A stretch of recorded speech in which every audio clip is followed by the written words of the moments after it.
ito ay rated SPG. Striktong patnubay at gabay ng magulang ang kailangan.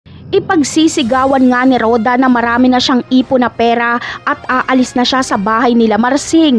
Ipinasikat niya pa sa mga kapitbahay niya ang bag na puno ng pera. Nakita tuloy ito ng magnanakaw kaya hahablutin ito.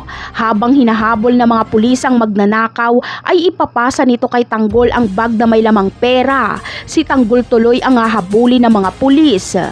Ganun pa man ay makakatakas dito si Tanggol at magkakapera pa siya.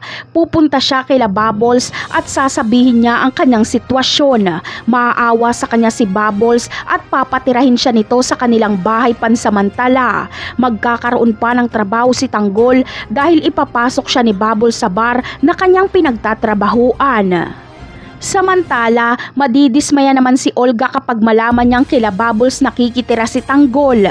Kailangan niyang bantayan ang anak niyang si Bubbles.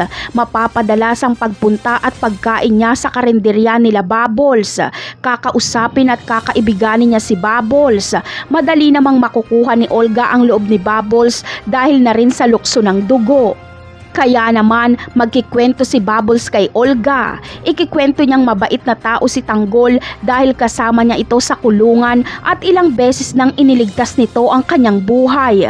Sasabihin pa ni Bubbles na kasama niya si Tanggol noong namatay si Mokang.